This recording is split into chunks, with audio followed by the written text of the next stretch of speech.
The most recent trailer of the Crimes of Grindelwald confirmed a long-running fan theory, which in turn has divided the fandom. In the midst of that revelation, we began wondering what other theories may end up coming true in the hotly anticipated sequel. These are the theories that we think have the best chance of also becoming fact by the time the movie hits theaters on November 16th. Before we get started, be sure to subscribe to the channel and hit that notification bell to stay up to date with everything ScreenRant.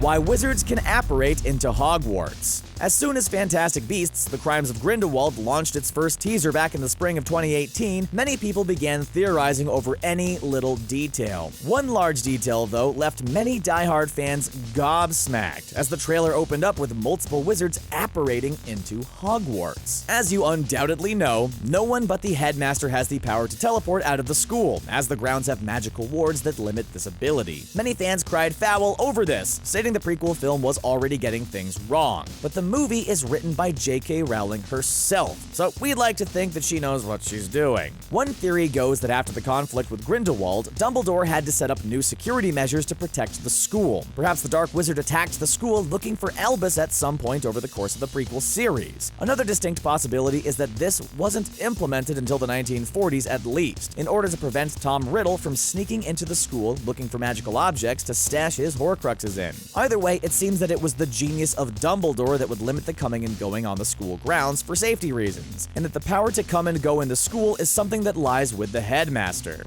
Will the series also be a Voldemort origin story? Fantastic Beasts seems to be following the exploits of timid magical zoologist Newt Scamander as he brushes shoulders with the likes of Dumbledore and Grindelwald in the 20s all the way through to the 40s, when the two powerful wizards have their fateful duel. While this will likely be the emotional center of the 5-part series, it's quite possible another dark wizard will enter the narrative at some point. The Crimes of Grindelwald is said to take place in 1927, a few months after the events of the first film. For context, Tom Riddle was born in 1926 and would start his first year of Hogwarts in 1938 after being discovered by Dumbledore. While we see some of this in the film Half-Blood Prince and even more of it in the book, fans are wondering if it's possible we'll see the rise of Tom at school during these films as well. The upcoming film has recently confirmed that Voldemort's ally Nagini will play a part in the film as an apparent friend to Credence. If she's being set up in the plot, fans will want to know how she ends up being a Horcrux for the Dark Lord himself. It's safe to assume then that Nagini, along with Albus, will open the door to exploring more of Tom Riddle in the years to come.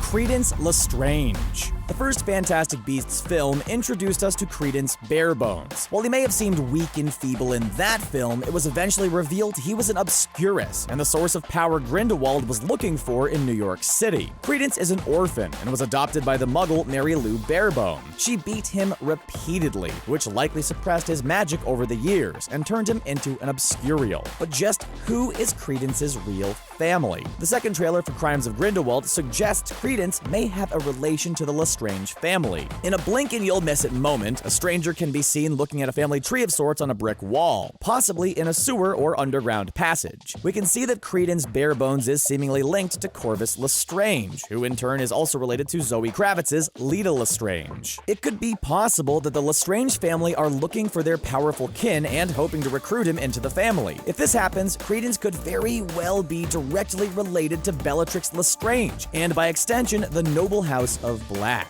What do you think about this theory? Will Credence be the grandfather of Bellatrix Lestrange? Let us know in the comments below.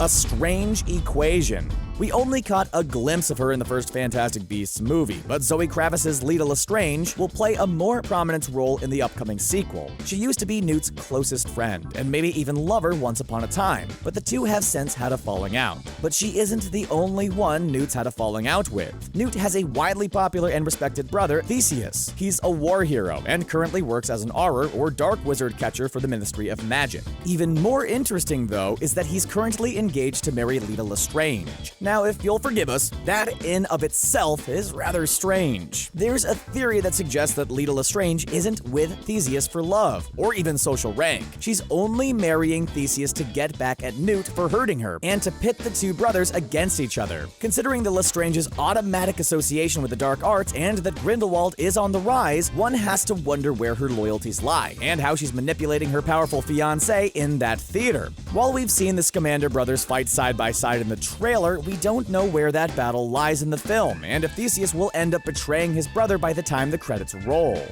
How is Jacob back?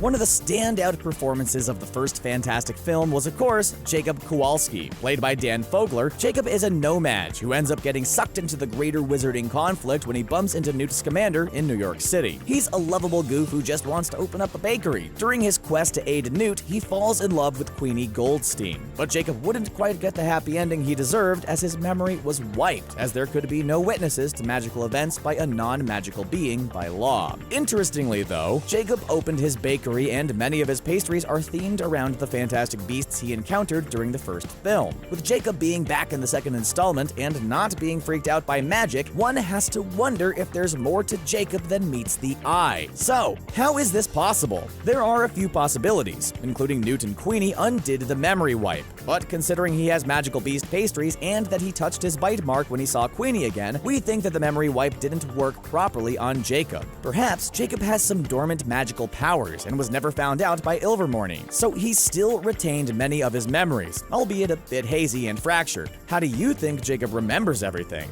Horcruxes. Everyone wants to find Credence, it seems. When we last saw him, he was being destroyed by the agents of MACUSA, the American Ministry of Magic. Considering him to be too much of a threat, they decided to exterminate the boy instead of helping him. But a small piece of the Obscurus got away, and Credence is back in action in Crimes of Grindelwald. But just how is it that he's back? While we don't know much about Obscuruses yet, an interesting theory on the internet suggests that Obscurials operate in a similar manner to Horcruxes, in that they protect the soul in the event that the body is killed. When Credence dies in the first Fantastic film, his body turns to ash in a scene that's not too different from when immortal Voldemort finally died in Deathly Hallows Part 2. This had some theorists on the internet wondering if there's a connection between the power of the Horcruxes and the magic of the Obscurus. The question that remains, though, is how can Credence still use his powers in the upcoming film? One can guess that, like Voldemort before him, he had multiple safeguards in place, as he was the most powerful Obscurial ever. One can only shudder in fear, wondering if Grindelwald ever gets that power, though.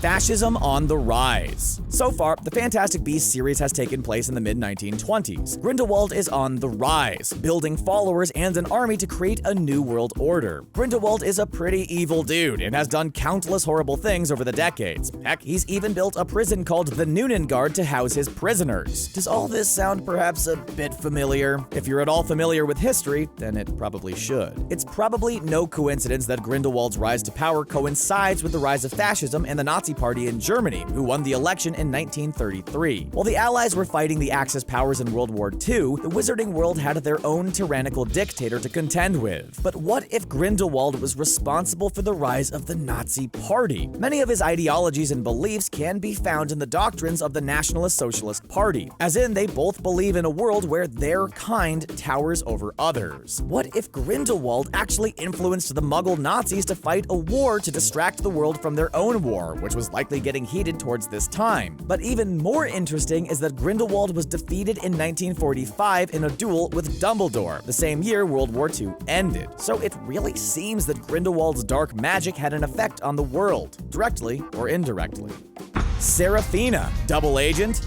Seraphina was the no-nonsense president of the American wizarding world. Her mandate was keeping the wizarding world a secret at all costs, and finding out where Grindelwald was hiding in the first film. She may have been tough and even a bit cold, but she was still on the right side of the conflict, right? Well, that may not be the case anymore, as a Lego set for the anticipated sequel may have given us a clue to what Seraphina is doing in the film. While she is confirmed to return in the film, she'll likely only show up for a few minutes during Grindelwald's escape. Interestingly, though, the Lego set for Grindelwald's escape includes a Lego Seraphina figure. While she may just be present during the breakout, many believe there's more to this and that the leak tells us more than we'd likely want to know. What if Seraphina is actually a double agent and is the one who breaks Grindelwald out of prison? Another possibility is that the Dark Wizard gets some dirt on the President and blackmails her into helping him escape. Either way, it looks like Madam President is the one responsible for letting Grindelwald into the world yet again, after seemingly working so hard to catch him in the first film.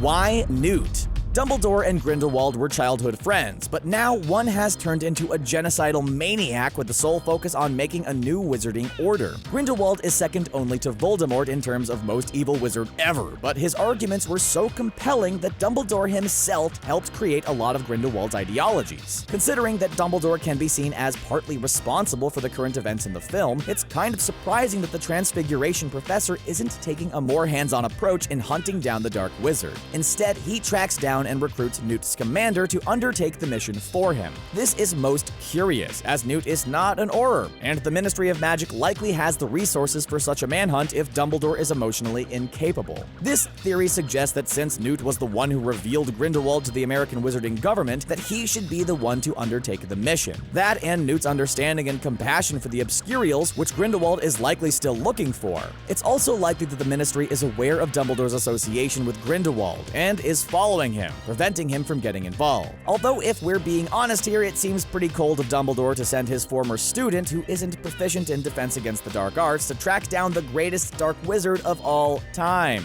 Ariana.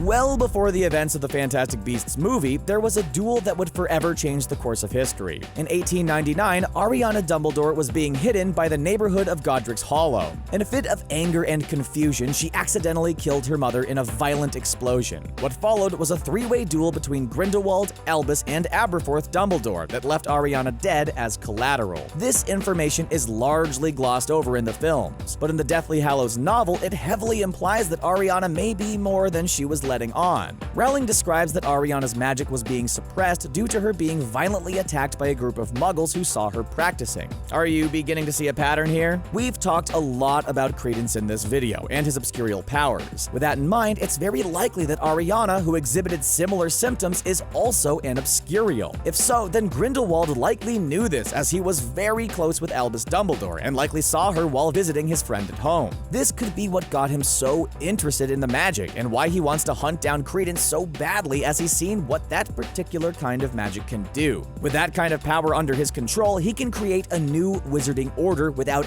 anyone challenging him.